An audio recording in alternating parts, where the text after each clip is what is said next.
Once again, we are back. It's an honor, privilege, and a pleasure to be here on a platform that is all about safe spaces, brave spaces for men, where we can feel together, reveal together, so we can heal together. It's not about canceling, it's about counseling. This is Counsel Culture, and I'm joined today by the highest class of civilization, an elevated individual, a producer, a thinker, a preacher, a minister, so many things. Really a true Renaissance man who is a New York Times best-selling author, award-winning television and film producer, the one and only DeVon Franklin. My man. My brother, what's Thanks good? for having me, man. No doubt, man. I love this. We've had opportunities to chop it up many times. Yep. But I feel like, Counsel Culture is a perfect platform for you and for us in general, because it really is all about the healing of men. Yeah. And you've always just delivered, so much inspiration, so much wisdom into this space, and been quite transparent with your own life. Yeah. And being a minister and being a producer, being in entertainment, being a man of faith, you kind of touch all aspects, but from a positive world, you know what I mean? Like your outlook on all the things that are going on. So I want to touch on so many different things, but specifically on today's session, man, like I think some commonalities or some things that, we both can relate to is relationships. I mean, not to get all in your business, but right now, would you consider yourself single? Yes. Right. Yes, I am single. So, man, two brothers that have had high profile relationships. Right. That ended in divorce. I rarely can be transparent because I'm always in the media cycle of trying to say the right thing. Sure. Because like you, I'm sure it's all about, not only respecting your partner, but respecting yourself. Absolutely. To where you don't want to just be, pop culture father, or like just the idea of just like, oh, we gonna get in their business and we got the exclusive. Right. So you protect, the union or the union that once was. Sure. Just out of like, man, we keep what's private, but we don't ever get to speak as men to say, well, this is what I was going through. Right. Or this is what I know other men can relate to in this scenario, because I think we enter these spaces, or not this space, but just in media with our guard up. Yeah. You know what I mean? We have those things where, absolutely. I don't know if you had this. I know I had this, where you have a PR person or something before we even look. We ain't talking about this. Don't bring this. Don't say this.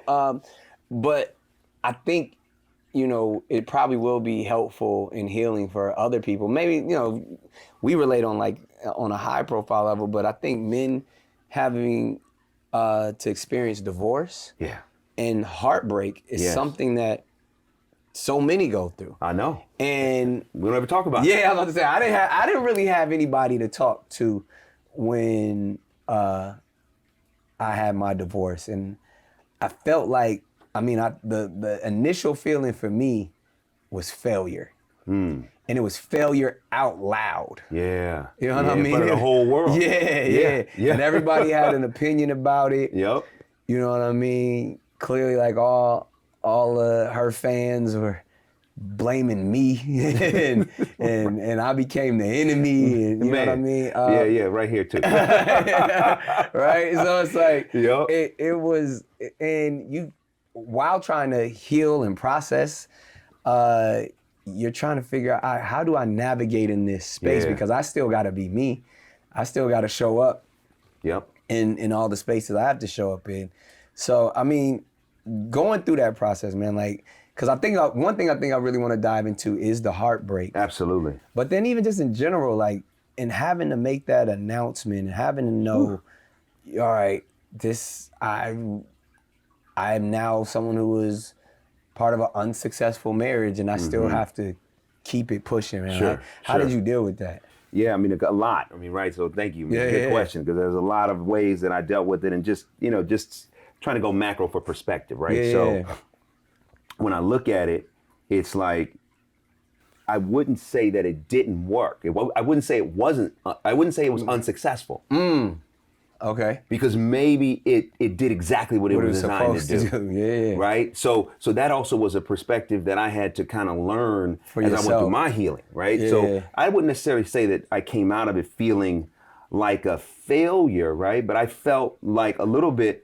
I felt vulnerable, right? I felt like my belief system had been shaken. Yeah. Because to me, I felt like, hey, I'm going into this, and we did pre-engagement counseling. All right. We did 4 months of pre-engagement counseling, Yeah. then months of premarital counseling, and then counseling throughout. And then wrote a book about it. Wrote a book, so then for all of a sudden it to not work in the way that we were hoping. That was a devastating moment. And for me as a man, I had two choices.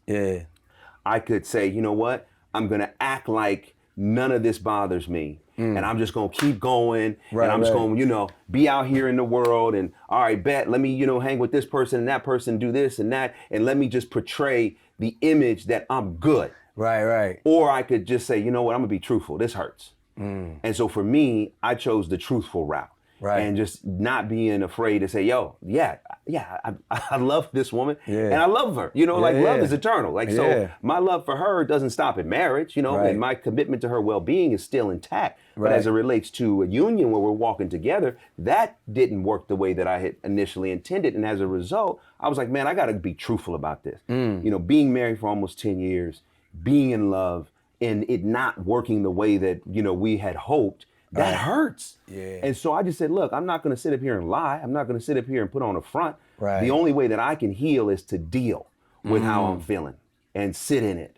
And I took months and months off of social media. I didn't do no speaking engagements. I just said, I got to go find me. I got to pray. I got to get in even more therapy, life coaching, reading, journaling, because for me, when you look at heartbreak, it's really hope break. And what I mean by that is that in our heart, we hold hopes of what we want to see happen or what we believe will happen. When it comes to marriage, our heart hopes that this is going to last in the way that we intended when we said, I do. When that doesn't work, the thing that suffers the most is our hope.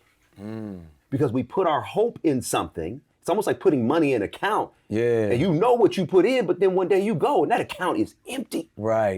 And you like, well, wait a minute. It can shake your entire faith in the whole system. It's like, man, I ain't putting my money in no more banks. I ain't doing that again. Right? Come on, that's where I was with it. You know what I mean? So for me, I was like, I had to deal with the fact that my hopes for what I thought was going to come from our union was not going to come. And so then I had to say, okay, what am I putting my hope in? Right. And so then I had to put my hope in my healing. And then as I put my hope in my healing, that is what allowed my heart to heal. But I think as men, too often, when we're raised, we're told, don't cry, be a man. What does that mean? Repress your feelings, shut up, live in this box. So as a result, when we go through things, we don't want to feel them. We want to do anything we can to never feel the pain of what we're dealing with. But then we wonder why sometimes our behavior isn't consistent with who we want to be, because we're not dealing with how we feel. So for me, I had to do it that way. So, because that probably worked for you. And like I said, it's still a process, even for me. What I did initially, and probably still did, I overly accepted it. When you say overly, how do you mean?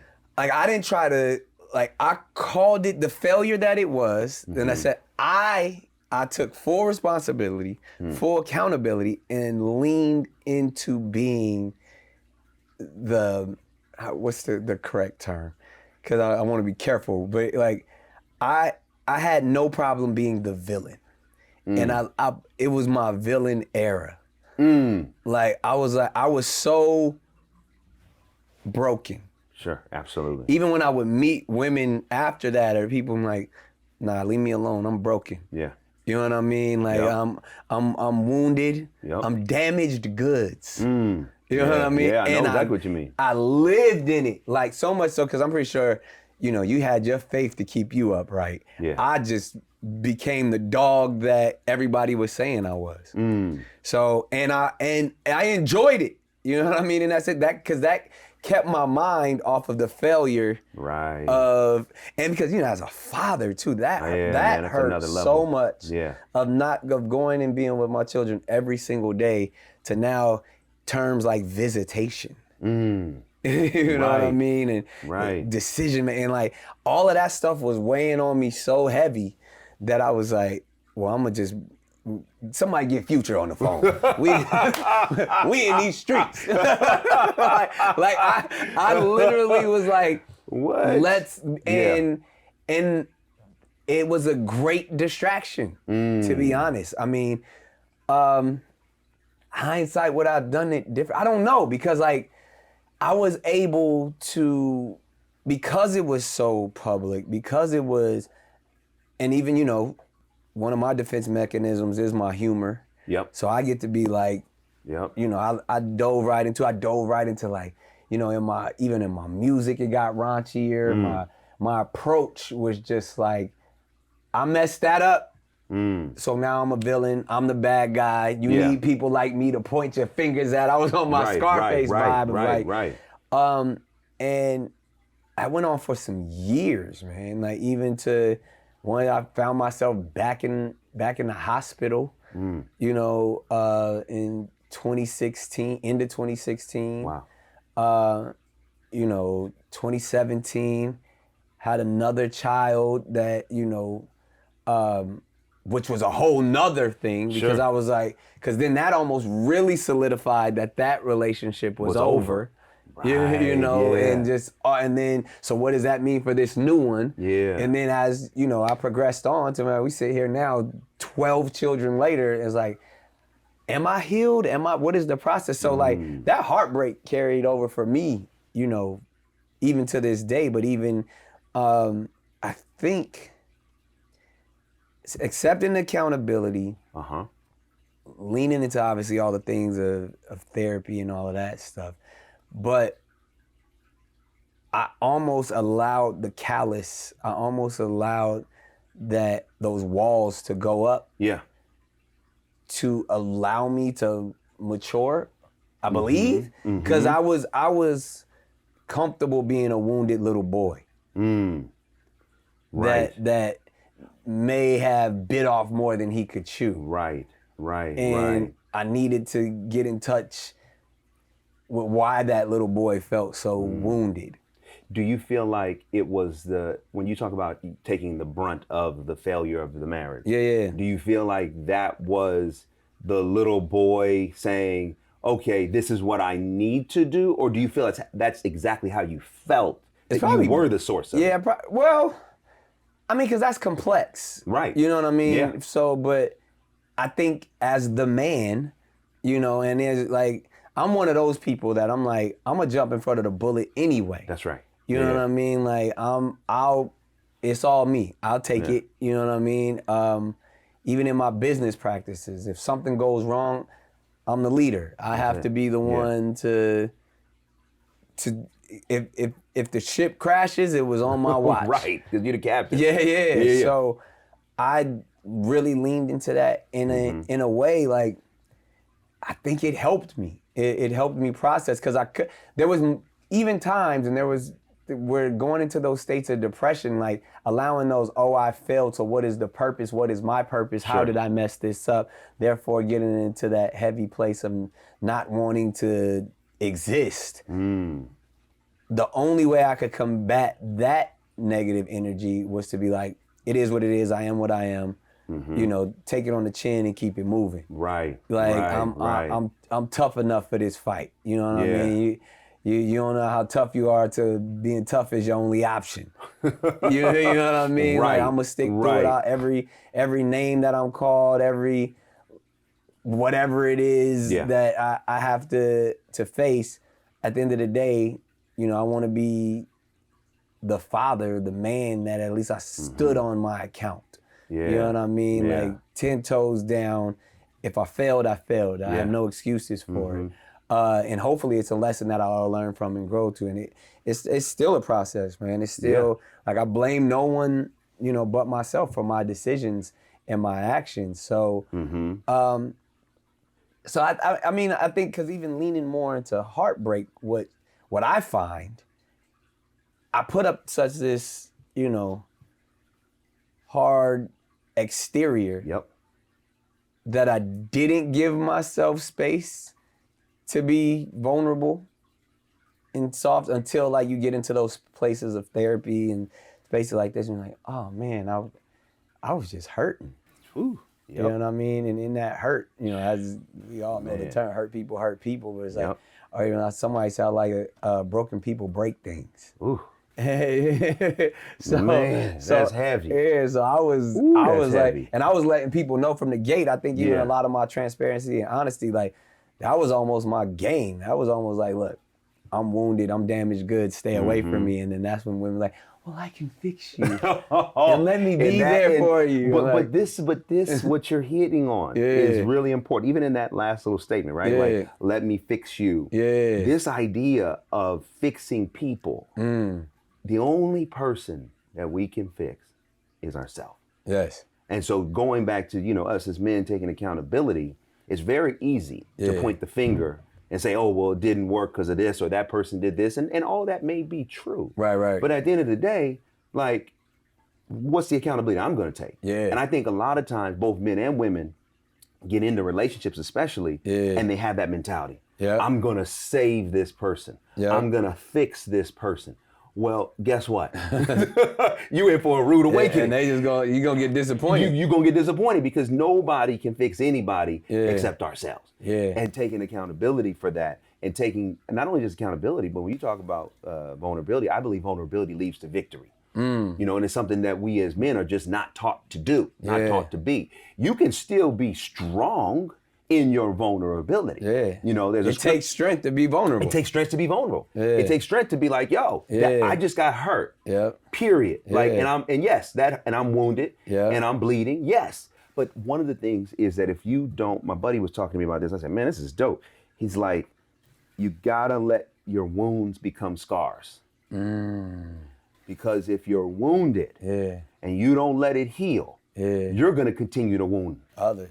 But it's you're gonna bleed on people that's it. That's it. That's exactly. it. So, you know, having a scar is like, oh, okay, that's that. I'm reminded, like right here, I have a scar from when I fell down as a kid. I'm reminded of what I went through, but it no longer hurts me. And there's healing there. Because there's healing. But now it's a scar is a symbol of healing. There you go. And I think that so often, you know, us as men, you know, I know in my process, I just had to look in the mirror. And I had to say, okay, well, what are the things that I did? What are the contributions that I made? Did you take the accountability? Had to do it. You know, again, even feeling the way I felt about certain things about why it didn't work, at the end of the day, I still had to look in the mirror and say, well, what was my part? What did I do? And then not only that, how can I become better because of it?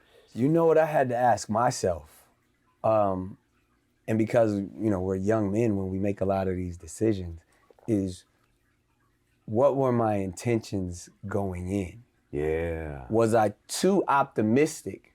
Was I too in love? Was I too in my feelings and emotions of I'm so hopeful? Because even, you know, my marriage, man, like, first of all, it was my dream girls. I'm like, whatever she says, I'm with it. You know what I mean? Like, and just, but like, not, you know, probably doing everything. I did exact opposite of what you did. There was no counseling. It was like, we met in the next couple weeks, we got married, you know, and it was just like, why not? You know what I mean? Like, this is a once in a lifetime opportunity. And it took a minute for me because, again, I would do it all over again. Yeah. But I don't know if, again, when setting expectations and ideas of like, man, I probably could have been a little bit more mature in the process. Sure. And maybe the outcome would have been different. But again, we never know. But I just know I had to ask myself, like, going in, was my head and my heart in the right place, or was I blinded by lust? Was I, you know, like, because even the same scenario I talked about it multiple times, is like, you know, it was like, I mean, it was it was my dream girl, and the fact that it was like we were trying to do the right thing. I think you guys made a similar practice, but it was like being celibate until marriage. So I was like, was I driven by that? Like, let's just hurry up and get to this marriage so I can get it popping. Like, so I had to ask all of those questions. Yeah. But then ultimately, what I realized, hindsight, is where did wisdom occur? And where did I allow the room for wisdom to happen? Because I think through my marriage, I was utilizing wisdom. And that was one of the things that kept it going so long was a spiritual connection. But then even, to make it a little bit more relatable and kind of stand on the terms of heartbreak, it's in the vulnerability. I don't think men, especially now, they don't get the opportunity to be soft. Cause even when you think about now, like, all these men in their soft era, you know what I mean? And like why men feeling so much, and why they talking about how they feel, and it's like, well, that's connected to wisdom for me, because if I was more in touch with my feelings from the beginning all the way to villain mode, I probably would have made some different decisions. Right. Because that feeling, man, and what you're talking about is so good, because this idea that me as a man, you as a man, being in touch with those feelings and expressing those feelings, that somehow that's a soft thing. That's actually not a soft thing. It's a very hard thing to do. As human beings, we are emotional and we are spiritual and we are physical.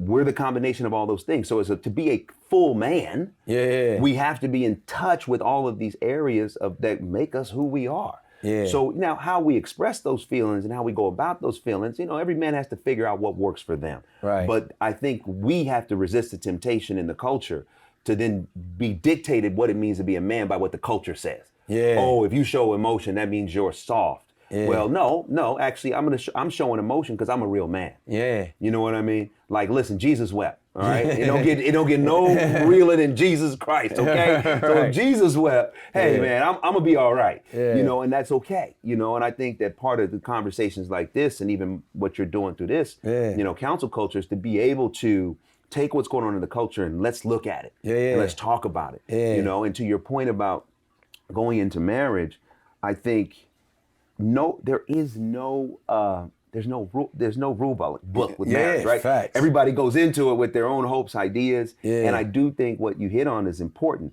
When you're going into a relationship or marriage, it's important to identify, well, what are my expectations? Because everyone has a different understanding of what marriage means.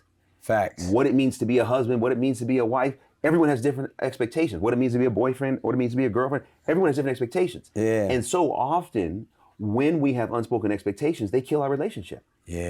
Because we hold someone accountable for something they never agreed to do or never agreed to be. And that's the other part. So often as men, we want to be the best version of ourselves. So then we find a woman say, oh, I'm going to help you do X, Y, and Z. Now, that's fine. Every great man finds a great woman. But a lot of times we try to make that woman greater. In whatever way we think she should be great. She should be. Instead of just appreciating her as is. And if she, becomes even a better version of herself, great. But do we love her as is? And a lot of times, in my experience, as men, we don't love women as is because we don't love ourselves as is. It's heavy. We always trying to, well, I'm not good enough in this area and I'm not man enough in that area. So I'm trying to, do that. And then I'm also trying to do that with somebody else. And part of marriage, what I've learned when I do it again, do you want to get married again? No. Nick, absolutely not. What you mean you don't want to get married again? Man, we only got a few more minutes left in this session. We will unpack that in the next one because, brother. What? I mean, that's probably where you and I differ because you probably have the hope and even you're utilizing your faith, which is beautiful. Because, without a doubt. And I'll just start it here and we can carry it on into the next session. But I believe there's two things. What the Bible speaks of marriage, I love that because the true word, and this is when it's broken down in the Hebrew form, it actually translates into covenant. And how you make your covenant with your partner is really up to you. But it has to be ordained by God. God blesses the covenant. A lot of these women ain't ready to make them covenants. And Not about them, you. I'm not ready to make that level of covenant because of what I will make a covenant with someone. Sure. 100%. Okay. Marriage today is a government issued contract. Mm-hmm. I don't want the government involved in my love whatsoever because I'm pretty sure whether we haven't all dealt with it, but anyone who has ever been divorced can see that it truly is a business when it's over. Mm-hmm. Because whether you had a prenup beforehand, it's like you have to make a financial agreement to go separate ways. That's a fact. And I hated that aspect of it. Mm-hmm. So much so, and not to reveal too much, but I was able to be like, I'm walking away free. I don't want nothing from you. And if anything, I'll give you everything that I have in that sense to where just to make it as peaceful, especially as a father. Yeah. You know what I mean? I'm like, I'm not gonna go back and forth about who gets what. I don't want none of that. Yeah. And because it was so much pain on me to be like, this is my family. Mm-hmm. And I got people in between that I gotta talk to for me to talk to somebody. Like, I mean, we don't get them damn lawyers out here. I'm gonna call you. What we doing? What we doing? How we gonna do this? Yeah, and because like we putting their kids through college by pretending like we don't communicate. Yeah. So once we got to that space, which was very healthy, I just even knew it's like I'm never gonna do this again. And not that I'll never be in love again, not that I'll never experience a covenant again. Sure. But what the colonization and the Western way of thinking of what marriage should be and how it really is, I believe, a societal thing. Mm-hmm. I can't be a part of that. Now, not to say that there's not someone or someones that I can see myself experiencing the rest of my life with. Right. I'm cool with that. And your covenant could be based off of whatever your cultural or spiritual beliefs are for you that makes sense for you. But that the institution of marriage, that legally binding contract, I can't do it, man.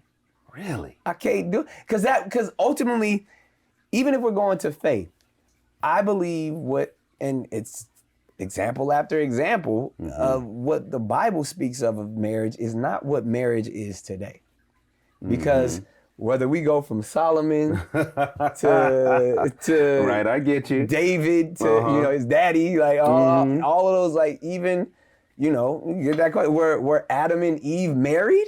There was no ceremony. There was no rings. There was no contract. It was just them. It was a rib. You know what I mean? So that idea, and even if we're talking about our purpose in walking, I mean, Jesus was single. That's true. That was a single man. That's true. Hanging with his boys. It was 12 of them in these streets. This is true. I can't do it, man. But you know what? We're going to pause there and we're going to hear our brother DeVon Franklin's side of why men should get married. And he's going to give it a second chance, which is a beautiful thing. But me, hell no. I said that in front of the pastor. We praying for him. We praying for him. Keep praying. It'll never happen again. Please like, subscribe. I know the comments is gonna go crazy. But man, honestly, we have fun. But this is healing, man. I mean, I know we're probably helping so many to talk about the heartbreak that we both experienced. The dealing with divorce as men, you never really get to hear about that. We don't really have those spaces of groups of men. I even, and we'll talk about this in the next session too, because I felt like one of the first times we saw you, you were surrounded by your guys, your brothers. They were there supporting. I found that to be beautiful. Yeah. But there was a lot of opinions about that too. So I want to dig into that as we talk about in our next session, men of faith. Yeah. Being a man of God in a worldly world. That's going to be the next session right here on Counsel Culture. Oh man, that was strong.